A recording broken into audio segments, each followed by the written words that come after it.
তেলের মেসেজটাই পুরো খারাপ। তেলের খুবই সংকট বাজারে। এটা তো খুবই খারাপ জিনিস যে বাজারে তেল নাই রমজানের আগে।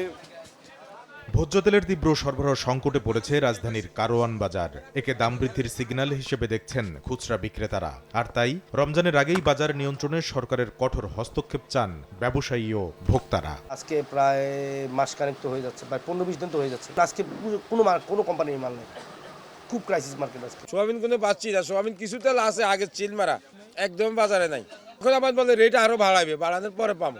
এটা এখন গভর্নমেন্টের আগ্রহ যেভাবে তেলের বাজারটা নিয়ন্ত্রণ করা। বাজার মনিটরিং যদি না হয় এখন থেকে, তাহলে সামনে রোজার সময় যে ব্যবসায়ীরা কিভাবে আমাদেরকে উপর জুলুম করবে এই তেল বা নিত্য প্রয়োজনীয় জিনিসপত্র দিয়ে, তা এখন থেকে আজ করা যাচ্ছে। এদিকে মুদিখানায় রমজান কেন্দ্রিক পণ্যের চাহিদা বাড়লেও স্বাভাবিক রয়েছে ডাল চিনির সরবরাহ। যদিও মশলার বাজারে সপ্তাহ ব্যবধানে কেজিতে 5 থেকে 600 টাকা বেড়ে এলাচের দাম ঠেকেছে 4800 টাকায়। ভরা মৌসুমে চালের দাম বৃদ্ধির পর আর কমেনি বলে জানান বিক্রেতারা। চালের বাজার এখন বর্তমান স্থিতিশীল আছে, যেটা বাড়ছে ওইটাতেই আছে, কমও নাই বাড়াও নাই। এলাচি ছিল 4200 টাকা, এলাচি এখন 4800 চলে। পটল সহ গ্রীষ্মকালীন আগাম সবজির দাম চড়া থাকলেও স্বস্তি মিলছে বেশিরভাগ সবজিতে। পেঁয়াজের দাম কমলেও হঠাৎ সরবরাহ সংকটে সপ্তাহ ব্যবধানে আলুর দাম কেজিতে 2 থেকে 3 টাকা বেড়ে খুচরায় বিক্রি হচ্ছে 15 থেকে 16 টাকায়। ভেন্ডি 100 টাকা কেজি, পটল 250 টাকা কেজি।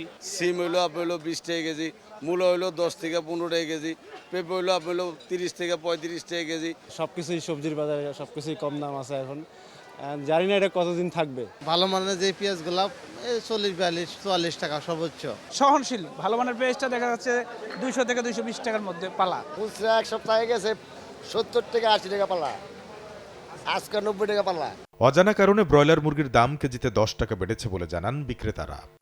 80 থেকে 90 টাকা ছিল, কিন্তু এই সপ্তাহ 10 টাকা দিতে পারছে। কি কারণে বাড়ছে আমরা কইতে পারি না। কিন্তু তো হয়, এখন ওরা বাড়ালে তো ভাই আমরা কিনে নিতেই হয়। কেন দাম বাড়ে কমে সেই যুক্তিগতটা যেন থাকে।